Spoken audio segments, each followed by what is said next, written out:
Hey folks, I'm Ronnie Soud with Soud Marketing, And I'm Casey Canant. and today we are going to be talking all things Google Business Profile because it is absolutely one of the most important business assets for every company around the world now. So, Casey manages all SEO and content development initiatives for Soud Marketing. So, she has a treasure trove of information today, and we're going to kind of be batting back and forth about all things Google Business Profile. So, we are Let's do going to it. kick it off. So, let's start out. For those that don't know, Casey, can you please tell everyone what is Google Business Profile?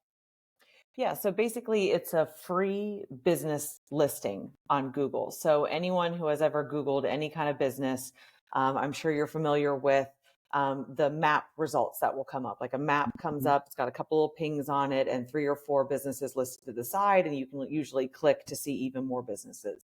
Though that is your Google business profile.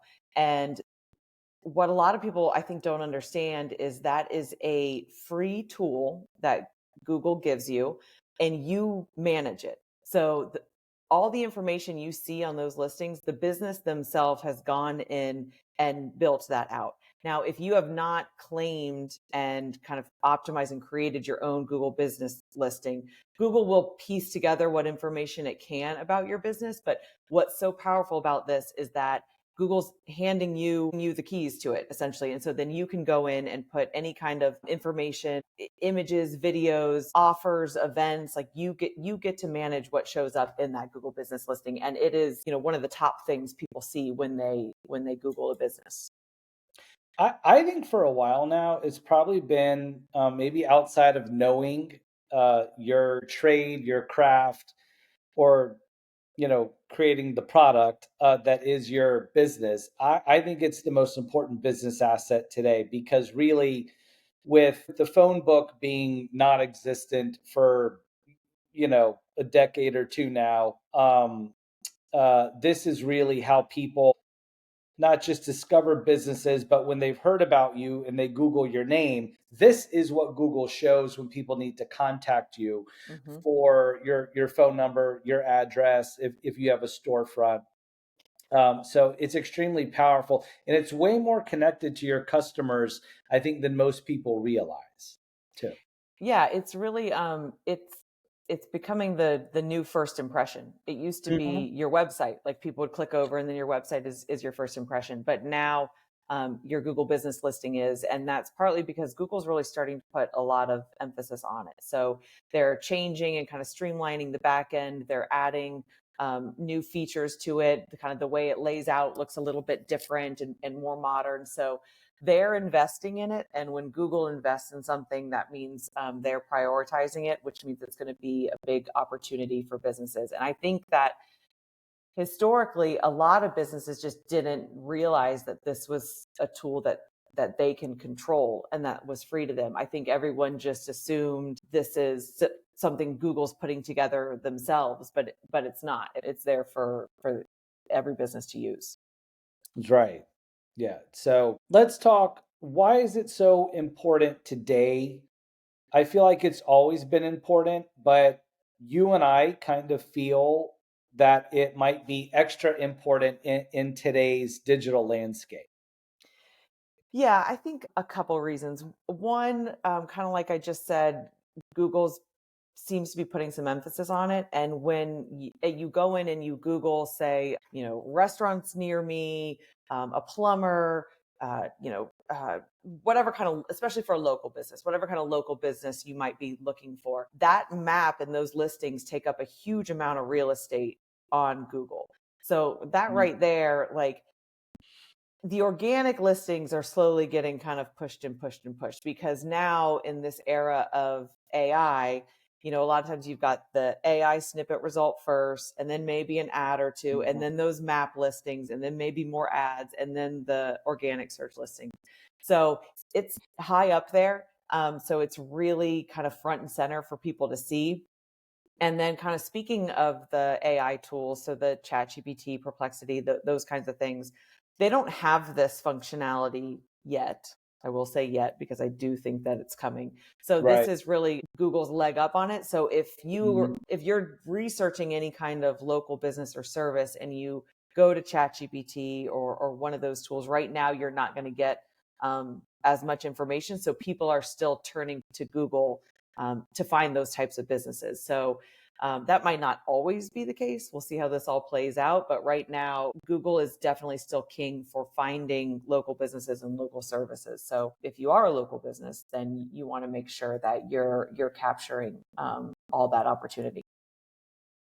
That's a good point. So Google still holds a tremendous advantage over everybody else because of these local listings. So right now, Google is the only one that has verified business information because you have to verify the listing in order for it to be published up on Google.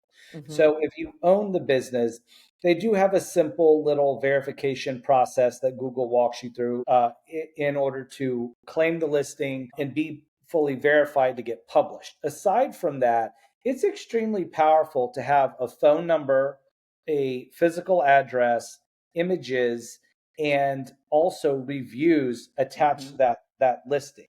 And so today we move so fast. A lot of times I don't think we realize how quickly we process information now.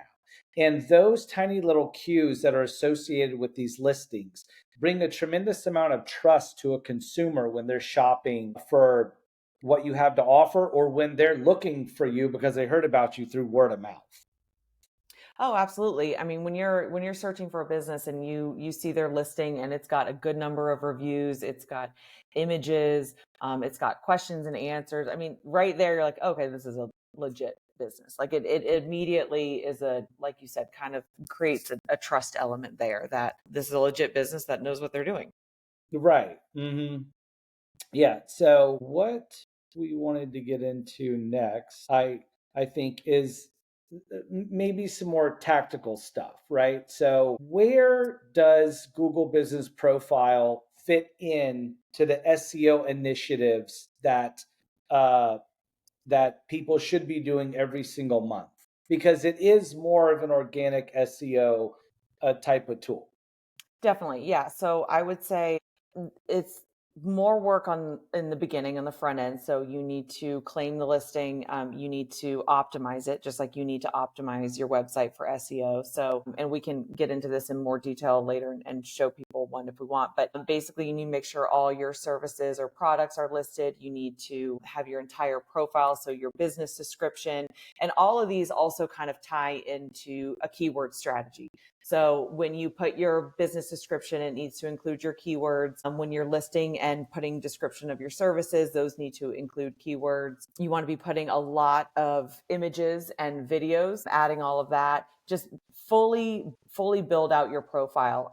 You'll see when you go through it and go into edit profile, it's real simple. You link up your social media handles, add in your hours, your address, or your service area if you're a service based business. And then once that's all good to go, it's not just like a set it and forget it type thing. You definitely want to be adding more images and doing posts on a regular basis. Google wants to see activity in these listings. So if you are a business that does different types of deals or offers, you want to make sure you're including those. If you do events, you can post events. If you're not, like the one we've got pulled up, if you kind of scroll down, you'll see you just do regular updates on your different services. And even your updates, there's kind of a keyword element to those as well. So you want to make sure that within your images and within your descriptions, you're touching on keywords that are important for your business.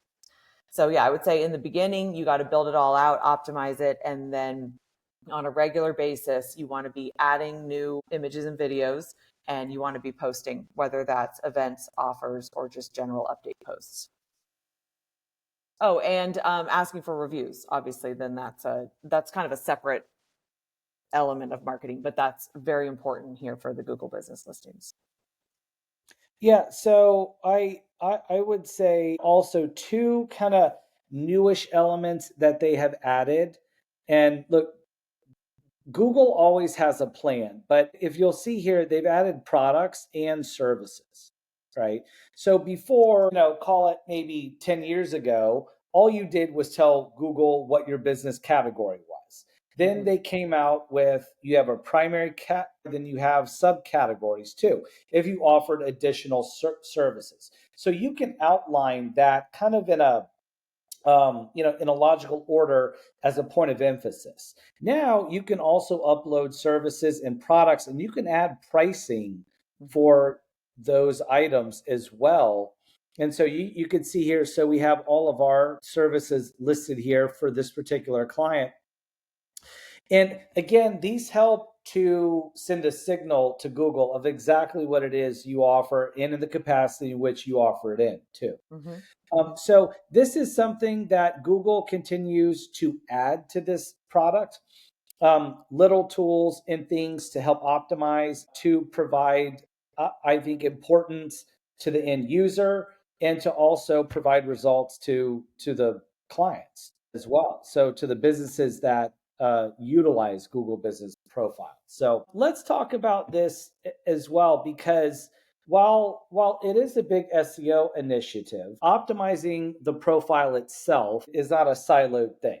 You also need to pivot and make sure that everything on your site kind of backs up what you put in your Google Business Profile too. Can you go into that a little bit? Yeah, so you want consistency in how you're describing your business and your services or products across all your platforms. So your listing needs to match up with what you're saying on your website, which needs to match up with what you're saying on your socials. And that kind of speaks to another reason you need to be going in and kind of at least monitoring this listing on a regular basis, is because Google will go in and change things on its own. If it thinks that, based on feedback from customers or other things it's spotted around the web, if it thinks that something is inaccurate, it's going to go ahead and go in and change it, including sometimes your business categories. So, and sometimes it's spot on, but sometimes it's not. So you want to be monitoring that, and basically kind of what we're not what we're moving to, where we are, and especially with the impact that the LLMs, the AI, the chat GPTs and stuff are adding to the mix, is that you have to be consistent with everywhere you are online, because these systems now are kind of they're monitoring, or they're able to read what you're posting about on Instagram, what your customers are saying about you on TikTok, what people are discussing on Reddit, and it's pulling all that information together. So you want to control as much of the narrative as you can, because you Mhm. can't always control what customers are saying about you. So you want to make sure that the messaging you're putting out there and in all the different outlets is consistent, so that that's the messaging that Google kind of latches onto when it comes to your business. Exactly. And so, yeah, a lot of this too is about consistency around the internet as well, Mhm. right? So you tell Google, this is my business, this is everything about it. The website needs to mimic that same sentiment, right? With the services, the product lines, the address, the phone number, the business name. Google will even index other online directories to cross check and verify your business information, like Apple Business Connect, Microsoft Bing Places, and maybe even other online niche directories and all that have to pertain to your particular business, industry, and vertical. Mhm. So I want to talk to, because I feel like this is much bigger than what we give it credit for. We were just talking about where the listing fits into SEO initiatives, but in all honesty, these listings fit into a bigger marketing picture. And primarily, it is when Google rolled out the attachment of online reviews to Mhm. these. And so now I feel like nobody visits a restaurant, nobody visits a hotel, nobody does anything without reading these online reviews. Mhm. And so while, yes, the rankings are extremely important if you need to get your business discovered, the reviews that are attached to your profile fit into a much bigger marketing landscape that is extremely powerful and can be very lucrative when utilized correctly.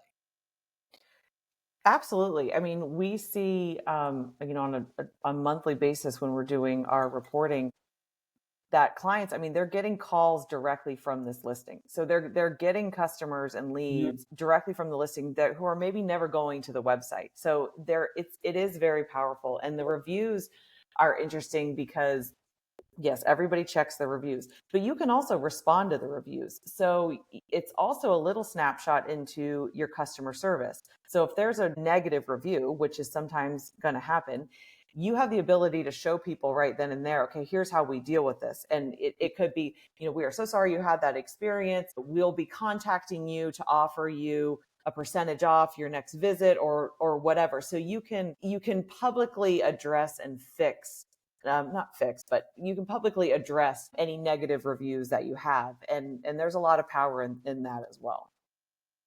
Exactly. And so what we're seeing here is what a great online review actually looks like, right? So these individuals left online reviews, but they didn't just leave a review and give five stars. You're able to see what they had to say and then pair it with what their project or what their experience looked like from this company. And so this gives, I think, more context to the review, and it builds extra trust because people see, take it like they see this particular pool, the deck, and the screen enclosure, and then they're like, oh, I have that same setup. Like that's what I'm looking for too. This company got a great review, and I see photos of it now, or a video even better. Um, and they're able to see that not only was the service good, but these other individuals that left the reviews are in my same kind of category, right? So it builds a lot of trust when you're going from shopping around to, okay, I'm ready to buy, right? Hmm. Yeah, so this is one of my favorite things I think about general marketing as it relates to Google Business Profile here. The reviews also are a big part of increasing rankings, but again, the rankings are kind of only part of the benefit of it. It's also the credibility, the trust factor, and all of that goes with this listing. So Hmm. even though it's free, and I feel like because this is free, people don't give it the love that it deserves, right? Business owners, clients don't give it the love that it really deserves.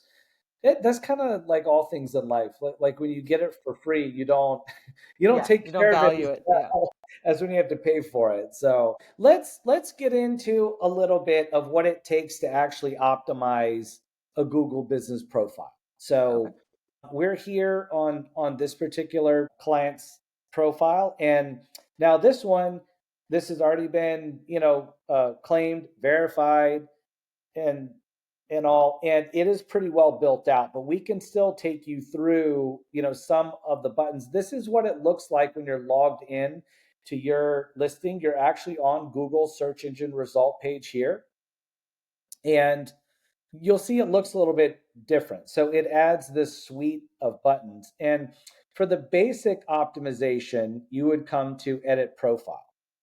Hmm. And then, Casey, if you want, walk us through some of these elements here that we've discussed. Yeah, so business name, I mean that's self-explanatory. If you are a business that has multiple locations, you want to kind of have a consistent naming strategy. So let's say Boss Outdoor Lighting had locations in Jacksonville and Orlando and Tampa. We would want to be consistent, like Boss Outdoor Lighting dash Jacksonville, Boss Outdoor Lighting dash Tampa, whatever your naming convention is going to Hmm. be. In this case, this is one location, so that's pretty simple. Your business category, it's very straightforward for some businesses. It can get a little confusing for others. So, I'm not sure we would choose lighting contractor as how we would classify this business, but that's what's available currently as a category. They don't have outdoor lighting company or something like that. But we imagine that with time, like more categories will come, and these options, there'll be Hmm. more options. But yeah, you can choose a primary category, and additional categories, whatever is relevant to your business. So, you might have several of them. And but again, you have to be honest about this, because if you try and say you're something that you're not, or you're something that your website doesn't really reflect that you are, Google will go Mhm. ahead and change that. The The description, SEO industry has never had a problem with honesty before, so. yeah. The description, just a nice description of your business. It has added, there's an AI writing element in there if you want to Oh lean Lord. on Google's AI to go ahead and write it. But you do want to be including some of your keywords in your business description. So, whatever those are important for your SEO strategy, you want to make Mm. sure that those are in your business description as well. I want to pop in All right, if here you keep, really quick. It's not bad to get an AI generated description, but what we have found is AI generated content, it can kind of get you to first base, but it doesn't understand differentiation within the market. So it doesn't know how to differentiate your brand versus the other competing brand. So this is still something that you definitely want to put eyes on yourself. You don't want to rely on mhm. AI to write this all by itself. Yeah, my So biggest then, suggestion for AI stuff, um, and this is really for everything, rather than, all right, let's say you were going to use ChatGPT to write your description, rather than going over to ChatGPT and saying write a business description for an outdoor lighting company, like you said, it's just going to put together something like bland. Instead, you want mhm, to type out to the best of your ability what you want your description to be, and then just use those tools to maybe make it sound better, but you want to be giving it the mhm. information rather than relying on it. So that's an aside, but that's my number one piece of advice when working with AI. Okay, so then basic contact information, phone, if you wanted to enable chat for people to be able to send messages through the Google business listing. This is gaining a lot of popularity, I would say, with people wanting to, especially, I would say, especially the younger generation. I don't know if you disagree, but wanting to communicate with businesses on whatever platform they're on, not wanting to click over to a website or pick up a phone and call. But if they're on your Facebook, they want to DM you on Facebook or DM you on Instagram. And so this gives you essentially the ability for them to just directly message you through your Google business listing. Yeah, so then a lot of these other ones too are well, so first, like I agree. I think live chat between business and prospective customers is going to explode.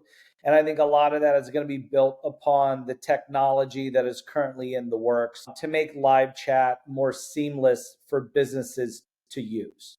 Right. Mm-hmm. And so I think you're going to have a lot more options, and I just think it's going to become a lot easier for businesses to man a live chat and to do a lot more digital communication and not just phone and form fill like we've done the last 20 years. So some of Mm-hmm. these other elements here I feel like are very self-explanatory, so Yeah. websites, social profiles, you can link up all of this as well. Business location, as your service areas is a big one here. So this is all the areas of, call it your region of the world that you are willing to drive and serve. Your business hours here, and this information, hours of operation, service areas, website, phone number, address, this needs to be consistent on the web, right? So Mm-hmm. if Google sniffs out and sees that you have an old business address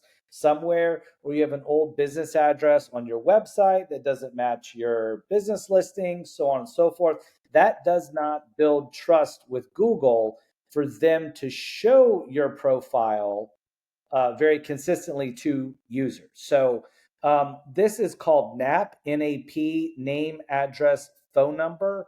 And your NAP consistency throughout the web is very important when it comes to getting new eyeballs on your Google business profile listing. So make sure that those items are consistent across the web.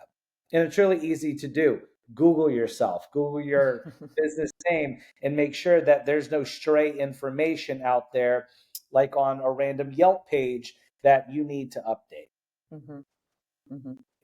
So this takes care, I think, of a lot of the basic profile edits.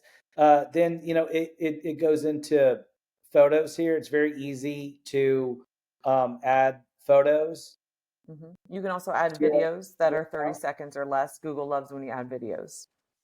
And they do not need to be professional videos by any means. And this is where we tell clients a lot, like, don't get, stressed out about, oh my gosh, this is another place I've got to be putting, photos and videos. You can use what you're using, what you're posting on, Facebook, Instagram. Like, use that same creative. That's completely fine. Google wants to see activity. It just wants to see photos and videos. So you don't have to be creating things specifically to put on here. Whatever you've got that you're using, whatever photos you have on your website, make sure you download them all Mhm. and put them in here.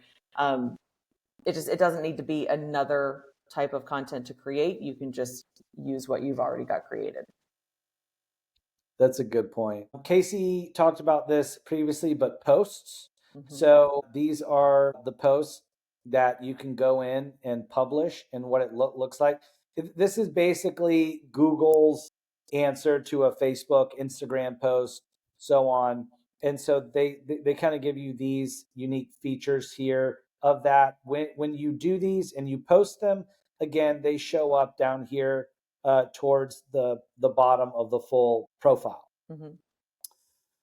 Like we stated, so kind of newish stuff that they've added is products. And so you can link your store, like if you use Shopify or Google Merchant Center, you can link your product feed up here. But most of our clientele that's in the service industry, they are going to use these service items here. And Mm-hmm. so you can add a custom service, and then they give you 120 characters to write a description about it. Again, this helps Google just associate everything you do with your business name.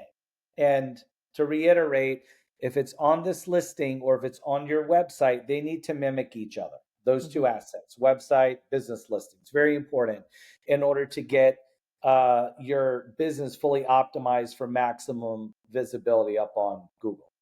Yeah, and I would say make sure with the services that you're going in and putting a description as well, not just kind of having just the name of the service. Mhm. The description is a great opportunity to give Google more information and to get some keywords in there. And Mhm. then just to your point about, you want to make sure it's consistent with your website. So, with this company, for example, if one of our services is that we do commercial outdoor lighting, but then that's not reflected on our website, Google's not going Right. to like that. So if you're finding yourself wanting to add more services into your listing, Mhm. then you might need to take stock of the content on your website, and if you need to add more service pages or add in a section on a web page here and there, just talking on the fact that you add that service, then you need to do that. Right. Now let's get into another one of the kind of newish features here, Q&A. Mhm. And this is an interesting one. Walk us through this because everything we've kind of talked about deals with exactly what you offer, Mhm. right? You're telling Google this is what we offer in terms of service lines. Those kind of act as keywords, right, for the listing. What about Q&A? So Q&A is interesting. It's like Google's really wanting this to be a place where customers will interact with the business. Honestly, I Mhm. don't know how many people are posting a question on these Google business listings. And when they first rolled this out, they did not want the questions coming from the owner of the listing. They really wanted people asking the questions.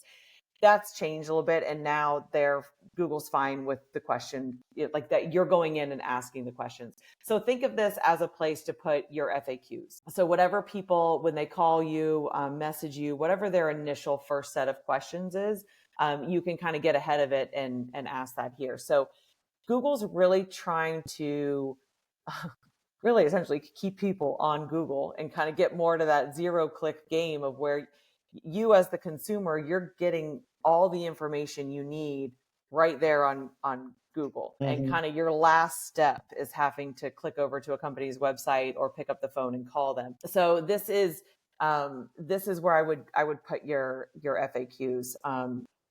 And that can be helpful for businesses. If people are really looking at these, if you get a lot of the same questions over and over again, you can address that here. If you are getting the same questions over and over again, that's something you also need to be addressing on your website. But yeah, that's the Q&As. You can go in there and ask your own questions and then answer them. Well, so I mean, I would say the Q and A's are probably going to be growing in importance too. So I would get started on them now. The reason that I'm saying that is everything that's under, edit profile here, the services that you upload, that goes to present your business to a customer that is looking for what you offer. The Q and A's are going to start to differentiate or qualify the user to see if they're a good fit for your business, right? That could be things like, do you have contracts? Do you have maintenance plans? What's the difference in you have, product A and product B that you offer? And so it's kind of like further qualifying the individuals that are shopping for what you offer and helping them understand how you do business. Mm-hmm. And so I think these are going to be growing in importance. And again, if Google releases a feature on an established product like Google Business Profile, they're deeming it as something that they see that's going to be important coming in the future. Yeah. Now, Casey just hinted on something. Um, she said she was talking about keeping people on Google. So Google wants to keep people on google.com or on the Google app. And what I want to show is this suite of information here, right? Because as you can see from the profile, you can click to visit the website, you can click to call, you can get the phone number here, you can get address, directions, so on. And so these profiles come with this data attached to it. And so this shows you how many phone calls were generated, how many people looked at the profile entirely. It shows you how many people did it on desktop versus mobile, and on search versus maps, as well as the keywords that caused the profile to be triggered. And so this helps you kind of optimize the listing and your website even further. And it shows you the power that these listings can have. And most importantly, what Google wants is if you take a look at this call information now, like while they only got two, they're relatively new. Mm-hmm. We're expecting this to definitely grow, but um, Google is able to show you, hey, this listing brought you X number of calls, and they came directly from us, Mm-hmm. Google.com, which is what they want. It's going to show the power of Google to a business in a very positive light, right? Mm-hmm. So this is a place that the performance tab, this is a place that I think you need to kind of perpetually comb, I would say once per month, and take a look at the keywords, take a look at how many times the profile was shown, is it going up, is it going down, how many phone calls were generated from this profile, and that gives you a lot of, I would say, important business information for not just optimizing the listing, but also maybe optimizing your business in general. Mm-hmm. So, as we wrap up here, do you have anything else to add about the profiles? Um, I don't think so. I think we've covered the basics. So yeah, again, I just want to reiterate that this is free for now. Who knows what the future will hold, but it is free. And yeah, I mean, you can get business directly from your listing. So you put a little time into optimizing it up front, mark in your calendar. Ideally, I'd say post some kind of an update once a week if you can. If not, like 2 times a month, that's fine. Just Mhm. have some regular activity on your Google business listing, and I mean, you will see leads from it. That's right. So, all right, folks, thank you for watching. We hope you found this helpful. And if y'all have any questions about your Google business profile, optimizing it, or just general website optimization in general, don't hesitate. Visit the website, soundmarketing.com. We'll have the link in the description and all that. And then you can write in, and we're happy to set a time to talk and to give you a complimentary digital presence report for your business. So, all right, guys, thanks for watching. We'll see you next time. Bye.